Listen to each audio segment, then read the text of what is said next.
Bapak minta handuk, Bapak. Minta handuk. Minta handuk. Handuk ini. Handuk. Bapak.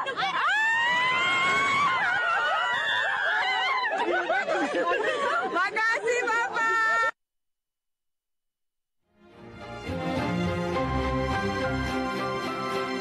Nah, mimpi apa tuh Ibu bisa dikasih handuk sama Presiden Jokowi?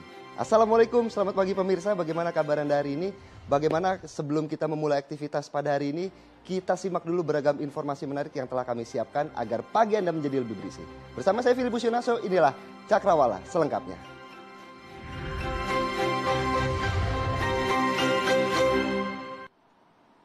Ya pemirsa, momen seru yang ditunjukkan oleh Presiden Joko Widodo tadi adalah sedang bermain bola saat berada di Biak, Papua. Presiden Jokowi sempat menciptakan gol saat menjadi penyerang, namun sempat kebobolan juga ketika menjadi kiper. Dan itu adalah momen ketika Presiden Jokowi memberikan handuk kepada seorang penonton. Presiden Joko Widodo bermain sepak bola dengan para pelajar di lapangan Sorido Biak, Papua. Presiden mengenakan jersey bernomor punggung 23 dengan posisi penyerang dan juga kiper. Saat menjadi penyerang, Presiden Joko Widodo sempat menciptakan gol ke gawang lawan. Dan saat menjadi kiper, Presiden juga sempat kebobolan oleh pihak lawan. Warga yang hadir menonton sangat antusias melihat Presiden Joko Widodo bermain bola. Mereka bangga lapangan yang ada di Biak dipakai Presiden Joko Widodo. Memberikan apresiasi atau yang luar biasa buat Bapak Presiden karena sudah mengunjungi kampung kami dan juga sudah bermain di dalam lapangan kami. Kondisi lapangan hari ini boleh dikatakan adalah lapangan belang-belang. Kenapa belang-belang? Karena kondisinya tidak begitu bagus, tetapi Pak Presiden bisa injakan kaki di atas itu. Harapan kami dengan adanya lapangan ini banyak melahirkan generasi-generasi yang luar biasa. Salah satunya Kelly Sroyer yang sudah pecahkan rekor di Timnas. Saya bangga sekali bisa bermain dengan Bapak dan juga terharu. Terima kasih. Cita-cita saya jadi pemain Timnas Indonesia.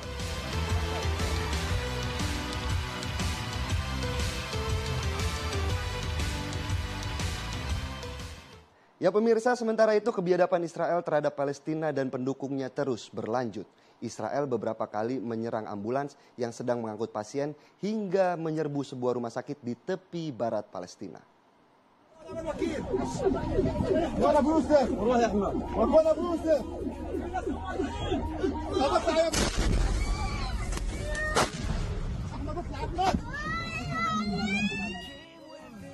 Rombongan ambulans yang sedang mengangkut pasien di Jalan Salah Al-Din atau Jalan Salahuddin di jalur Gaza diserang Zionis hari ini.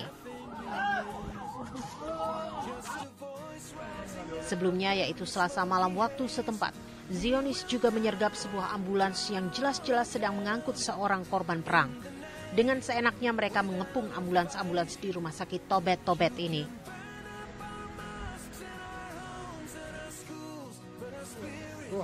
Pasien juga digeledah oleh para tentara Zionis bersenjata lengkap. Bahkan identitas mereka diperiksa secara ketat. Jika menurut Zionis para pasien ini tak bermasalah dengan mereka, maka tim medis baru boleh membawa turun pasien untuk perawatan medis. Tim medis sama sekali tak boleh dekat-dekat dengan pasien saat penggeledahan dilakukan.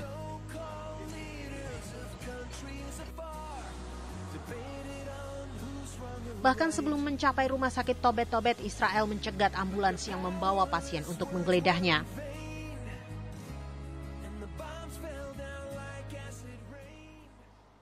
Seorang anak dari Gaza yang kehilangan satu kakinya karena diamputasi mendapat kejutan dari pemain bola kesayangannya, Yasin Bono. Ia terharu karena mimpinya untuk berbincang dengan Yasin akhirnya terwujud. Anak lelaki itu berharap bisa mendapatkan kaki palsu untuk terus mewujudkan cita-citanya. احكي عربي يلا على الصوت تعرف ياسين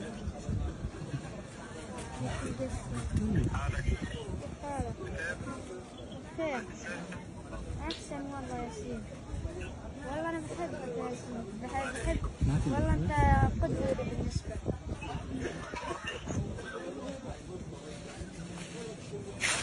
نفسي اشوفك يا ياسين والله انا من حلمي اني اشوفك خلاص على موعدك نروح نشوفك الساعة 4. متى إن شاء الله؟ حبيبي. والله إن شاء الله نروح نشوفك. بقول لك بدي شيء. نفسي أشوفك يا سيدي. وعليكم السلام. أنا في المنتخب. أحلى منتخب مغربي. ايش صار معك؟ حقيقة من أحلامي نتكلم السنغول. يا أقسم الله. بالله منصدم. مصدوم؟ مصدوم. يا الله.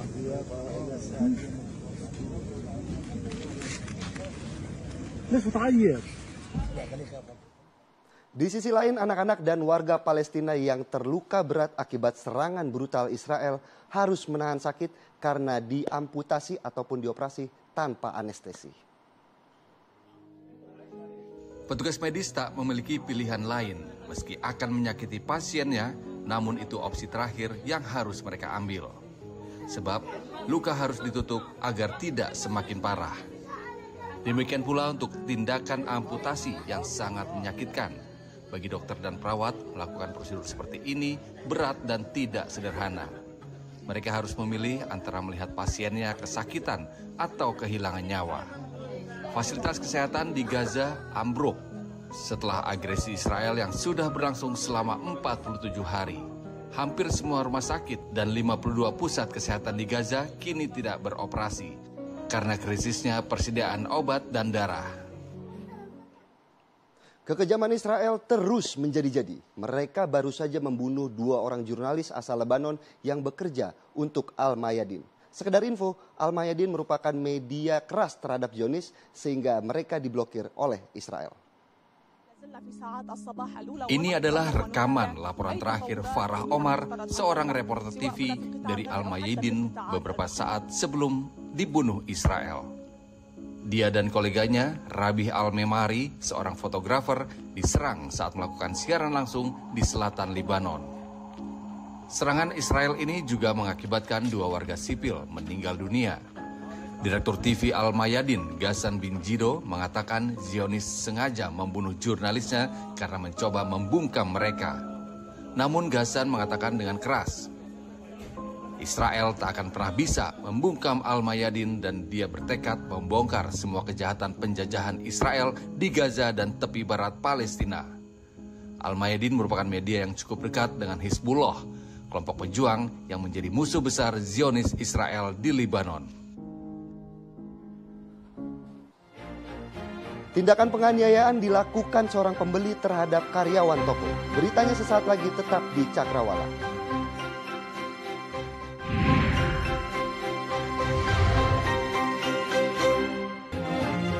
Terima kasih Anda masih menyaksikan Cakrawala. Ya pemirsa, seorang wanita muda di Tasikmalaya, Jawa Barat mengamuk karena kecewa dengan pelayanan dan juga sikap seorang petugas.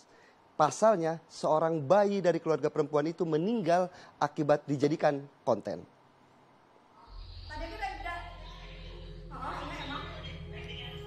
Perempuan yang mengamuk di klinik bersalin ini bernama Nadia Anastasia.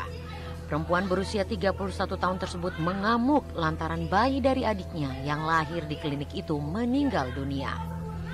Sementara petugas yang ada tidak dapat memberikan penjelasan dan lepas tanggung jawab.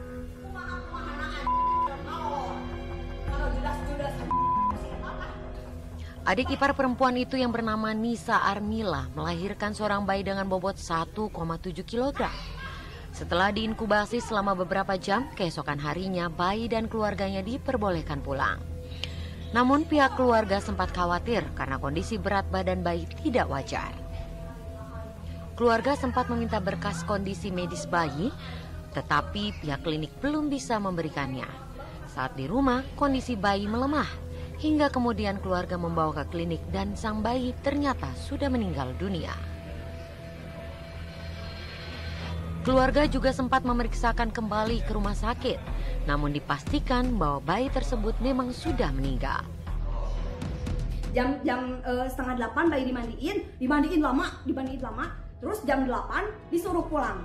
Masa disuruh pulang, bayi masih 1,7 kg disuruh pulang dan tidak ada surat kepulangan. Tidak ada surat pengantar, ini bayi sehat atau enggak, ini bayi bisa dirawat di rumah atau enggak ada kan. Nah, bayi pulang, Udah terus si bayi nggak bisa masuk susu, bayi nggak bisa apa-apa. Kita nggak tahu ini bayi harus diapain. Bayi abis pup, dia kayak kayak yang ngap gitu. Adik saya kira ini kenapa gitu, ini kira apa? Ditaruh di kasur, udah nggak ada nafas dan udah nggak bisa gerak apapun, nggak ada respon. Belakangan diketahui pula bahwa sesaat setelah lahir, bayi sempat dijadikan konten oleh pihak klinik. Foto-foto bayi berbobot 1,7 kg itu beredar di media sosial hingga viral. Pihak keluarga kemudian mendatangi kantor Dinas Kesehatan Kota Tasikmalaya. Pasca viralnya kasus ini, Dinas Kesehatan Kota Tasikmalaya membentuk tim majelis ad hoc. Tim majelis ad hoc akan melakukan investigasi dan penyelidikan selama 14 hari ke depan. Sementara itu, sebuah video viral di media sosial di mana seorang bocah yang masih duduk di bangku sekolah dasar mendatangi ibunya untuk dipenjara. Seorang bocah ini kangen dengan ibunya sehingga menemani sang ibu di polsek. Tidur di sini? Baru tidak mau sekolah besok? Oh iya, hari Minggu. Viral di media sosial, seorang bocah di Gorontalo datang ke kantor polisi untuk menemani ibunya yang terjerat kasus penganiayaan. Anak perempuan yang diketahui masih duduk di bangku kelas 6 SD ini mengaku kepada petugas jaga ingin mengunjungi ibunya karena rindu. Peristiwa yang mengharukan itu diketahui terjadi di Polsek Paguat, Kabupaten Pohuwatu, Gorontalo pada hari Jumat 17 November 2023. Hal itu terjadi saat anggota Polsek Paguat bernama Bribtu Muhammad Yusriyadi melaksanakan piket. Saat itu datang seorang anak perempuan membawa perlengkapan sekolah yang ingin bertemu dengan ibunya. Kepada anggota yang berjaga saat itu, sang anak mengaku dirinya di rumah sendiri dan kangen kepada ibunya. Petugas yang mendengar perkataan anak itu langsung merasa iba dan mengizinkan anak tersebut tidur dengan ibunya di dalam penjara. Meski sudah diizinkan untuk tinggal bersama ibunya di dalam penjara, aktivitas anak dan ibunya terus diawasi oleh anggota jaga. Kapolsek mengaku telah mengizinkan anak itu karena alasan kemanusiaan.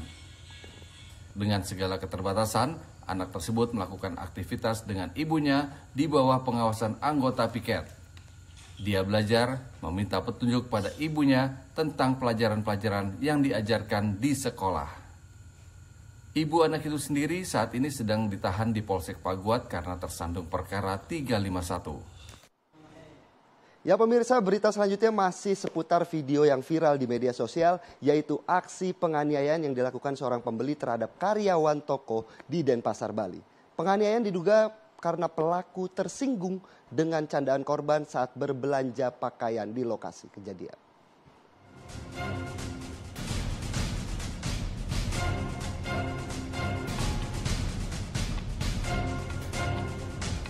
Inilah rekaman CCTV yang memperlihatkan aksi penganiayaan oleh seorang pria terhadap karyawan toko di kawasan Teguh Umar Barat, Denpasar.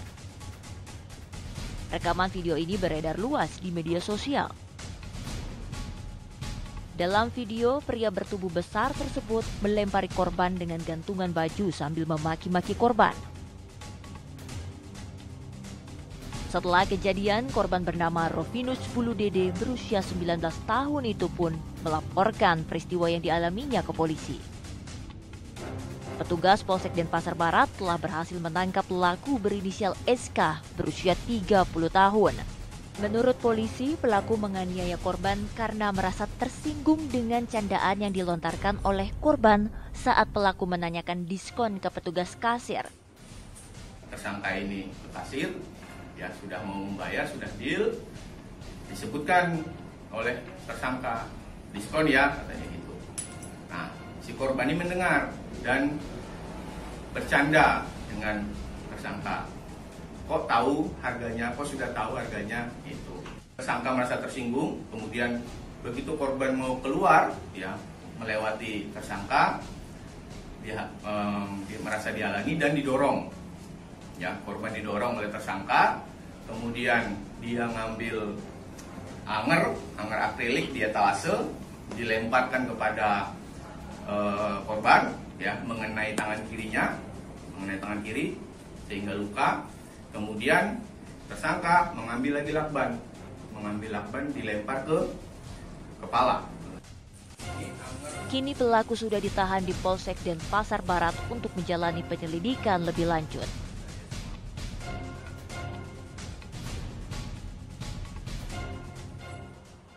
Demi memenuhi hasrat bermain judi online dan mengkonsumsi narkoba jenis sabu, seorang suami di Kalimantan Tengah tega menjual istrinya sendiri. Bahkan pelaku tidak segan untuk menganiaya korban yang masih berusia 16 tahun.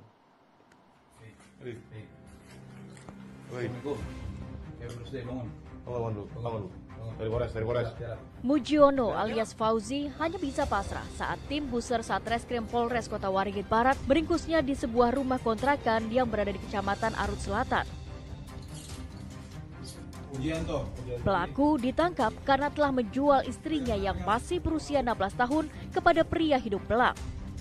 Pelaku menjual sang istri melalui aplikasi pesan singkat micet. Prostitusi online yang dikuasai penuh oleh pelaku itu sudah berlangsung sejak tahun 2022 ketika masih tinggal di Sampit. Pelaku mengajak korban pindah ke Pangkalan Bun dengan alasan tarif yang lebih besar antara Rp350 hingga Rp400.000 sekali kencan. Hampir setiap hari korban dipaksa menjalankan prostitusi online itu, bahkan pelaku tidak segan-segan menganiaya korban jika menolak. Mirisnya, selain untuk memenuhi kebutuhan sehari-hari, uang hasil menjual istrinya tersebut juga digunakan pelaku untuk bermain judi online serta membeli narkoba jenis sabu. Dijual untuk menjual dirinya, keuntungannya juga diambil sama tersangka, dan apabila korban itu tidak mau, dilakukan kekerasan terhadap korban untuk membeli makan, untuk bermain slot, dan juga diduga tersangka membeli sabu. Bila korban menolak, maka tersangka akan marah dan melakukan kekerasan terhadap korban. Atas tindak pidana kekerasan seksual, kekerasan dalam rumah tangga, serta kekerasan terhadap anak di bawah umur yang dilakukan oleh tersangka, ia terancam menjalani hukuman 15 tahun kurungan penjara. Ya pemirsa, hati-hati untuk Anda yang punya toko karena di Depok, Jawa Barat baru saja terjadi penipuan pembayaran yang dilakukan oleh seorang wanita dan teman laki-lakinya.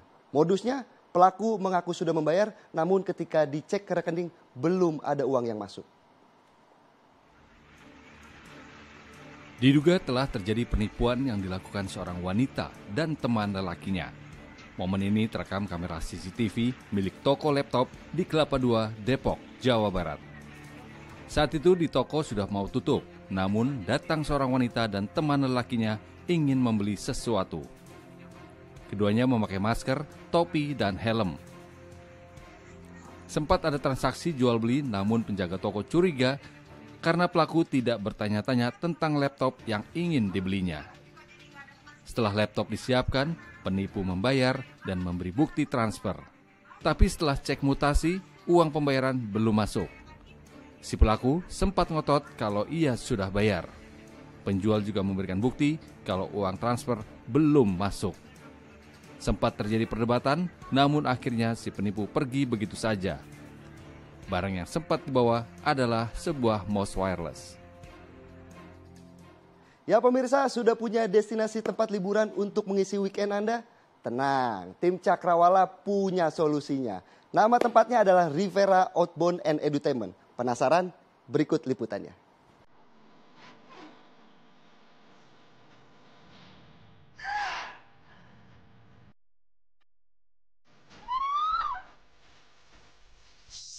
Ini dia wisata outbound dan edutainment di kawasan Bogor, Jawa Barat. Tiket masuknya ada berbagai pilihan harga. Untuk weekday kamu harus membayar Rp15.000, sementara weekend Rp20.000 dan high season Rp30.000. Ada harga promo lainnya hanya dengan menunjukkan KTP. Harga Rp65.000 per orang di hari Senin hingga Jumat untuk 5 rides dan Rp75.000 per orang di hari Sabtu hingga Minggu untuk 5 rides. Untuk 2 tiket, terima kasih. Hey, udah dapet tiket nih. Besti Cakrawala, kita masuk.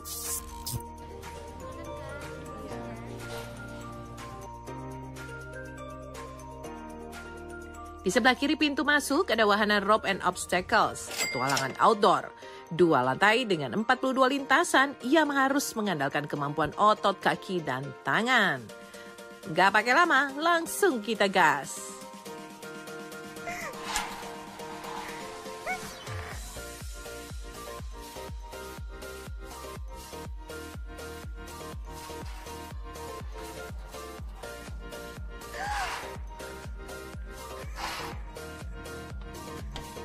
Oke, thank you Mas. Nah guys, tadi aku baru aja nyobain wahana Rope and Obstacle. Nah kelihatannya sih gampang banget ya, tapi pas aku cobain tuh ternyata susah banget dan super challenging. Nah buat kalian yang takut ketinggian jangan khawatir karena wahana ini dilengkapi oleh pengaman dan juga ada instruktur berpengalaman yang akan mendampingi kalian selama bermain. Oke, yang merasa sultan wajib merapat ke sini. Kursi Sultan. Jeng jeng. Melintasi jarak 75 meter, para sultan bisa duduk santai sambil menikmati pemandangan air mancur. So fresh. Nah guys, tadi aku habis naik wahana kursi Sultan. Nah, wahana ini nggak kalah serunya sama wahana lainnya karena kalian bisa menikmati keindahan alam sekitar dari ketinggian.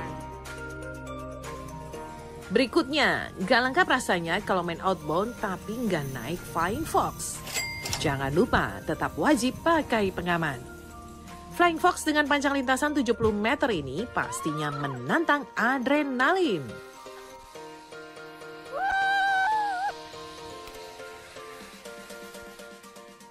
Ada tempat sebagus ini buat anak-anak, edukasi juga buat keluarga, ya bagus lah tempat bermain di Rivera ini. Tentang ketangkasan juga untuk anak-anak ya daripada main di rumah, HP. Menyenangkan sih anak-anak ya, edukatif, jadi bisa alam maksudnya, nuansa alam. Nah, gimana? Seru kan outbound di Rivera? Seperti kata Ibu Anita dan Samira, keluarga yang membawa anak-anak juga bisa menikmati banyak wahana kesukaan yang mengedukasi. Seperti panahan, perahu air, trampolin, dan wall climbing. Seharian nih bisa no gadget. Akhir pekan pasti lebih ceria di Rivera.